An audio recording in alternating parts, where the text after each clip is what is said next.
here she is, ladies and gentlemen, Ms. DiFranco. Welcome to the show. Thank you.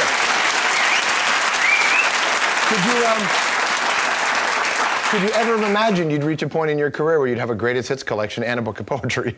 Well, I guess kinda. I mean, the poetry more than the greatest hits. Yeah, though. right. I mean, I've been doing it long enough that it just seemed like finally time to make a little compilation of both. You know, since I have a stack of something like 19 records or something, so it just made sense.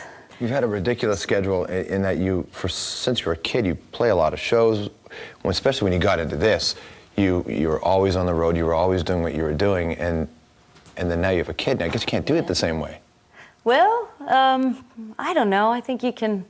It would have to slow you down a bit, I'm sure. Yeah, it does. It does slow me down. So you're right. I can't do it in the same way with that manic pace, but I'm happy to slow down a little. You know, it's the perfect point in my life. You know, I think it was my openness to slowing down that I think made it all happen. You know, oh, I'm pregnant. You know, yay! I get to work less. You know, so.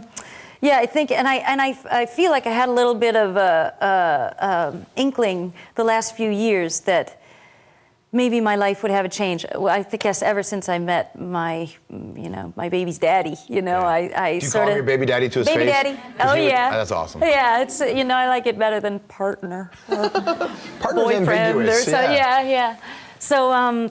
Well, ambiguity is cool, but I met him, and I think I started to sense that maybe I could get a lot of work done, and then be able to sort of slow down a little. That I had somebody to slow down for. Is there a process where you look at this kit, PETA? Not for the ethical treatment of animals, but named after the sculptor, right? Yeah, Do you look and have to have a moment where because so much of what you do for a living, it's about you. So you're like, I guess this isn't about me anymore. Yeah. It's about you now. Radical. Yeah, it's great. It's really good for me. You know, I mean, I love what I do. You know, so it's hard to stop. You know, because I love hanging out with my guitar. I love writing. I love performing, and I always want new material on stage, you know, to keep it interesting for me. And so I'm a workaholic because of it, you know, because I'm inspired by my work, you know. But there's a lot of meanness, as you say. So it's really cool now to be forced to step out of myself and just hang out, you know, play with grass and be very zen and not focused on my thing. Well, I'm playing with grass. I guess most people thought that's what all those folk festivals were like anyway. Yeah, right. I know. She's going to love it. I've read a lot of press about you over the years. I've interviewed you in the past, and very few artists have the kinds of relationship with their fans that you do, in that they have a really high expectation of you, and almost like you have to fit inside a narrow box and be that person. Well, I think I have failed repeatedly to do so, you know, so... You married a man and got hell for it. Yeah, I know. I put it on a dress once upon a time and got hell for it, you know, but whatever, you know? Yeah. I mean, I think I realized a long time ago that to try and live for other people is an impossible task to begin with, because each person wants something different from you, you know, and expects... So it's just an impossibility. Plus, it's just a very unhealthy way to be, I think.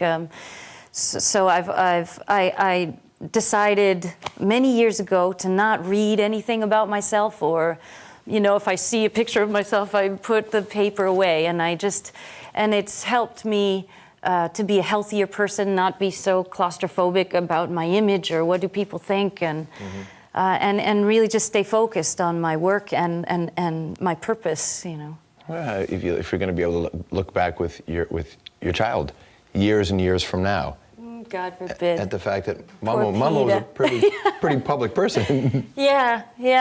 I mean, but what I've discovered, you know, one of the things I discovered being a public person is that I'm not alone in any of it.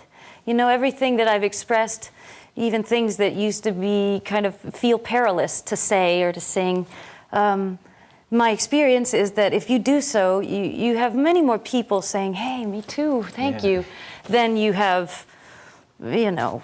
Do you feel alone in your support of Dennis Kucinich? Do you feel like do people walk up to you and go, "Hey, me too"? Absolutely. He's a really likable person when you hear him speak. Oh, that's cool. He's a very good guy. You know, he's a real, genuine public servant and somebody I consider a friend. You know.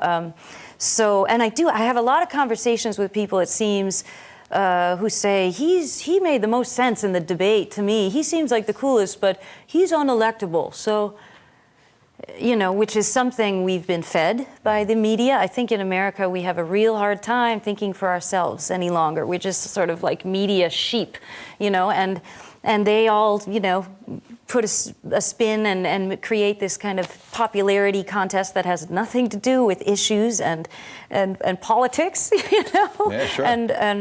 and real candidates. So I wish that people still believed. I mean, you can understand where the disillusionment with democracy comes from in the States at this point. But I feel like I'm sort of out there constantly having conversations saying, you know, all you have to do is vote for him, and then he's electable. You can vote for him. there is a process in which to do this. Yeah, exactly.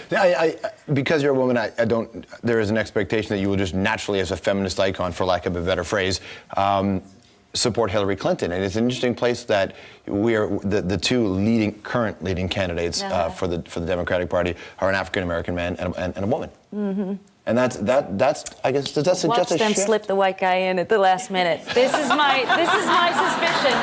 Of course. I don't know. It explains to a lot of people watching in Canada. There are people watching in Buffalo who get CBC.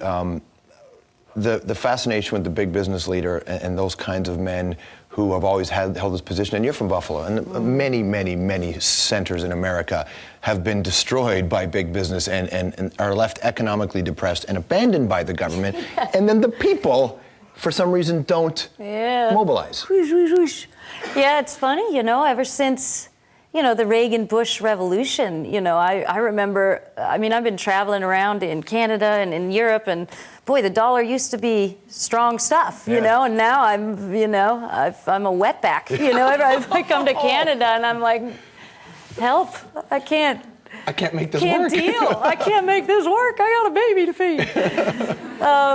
Yeah, so it's really remarkable. I mean, my country is exorbitantly in debt. You know, I mean, the economy is in a shambles. You know, big business has outsourced all jobs to the third world, where they can pay people a pittance, and there's the war, et cetera, et cetera. You know, so I think, yeah. But meanwhile, people are still following that strong patriarch businessman will run the government like a business, and it's still whoop, whoop, whoop. We're kind of buying that propaganda, even as it, you know, unfolds around us as the worst government ever. Thanks for coming in.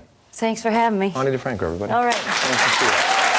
Lots more to come on the program. Please stick around. We'll be right back.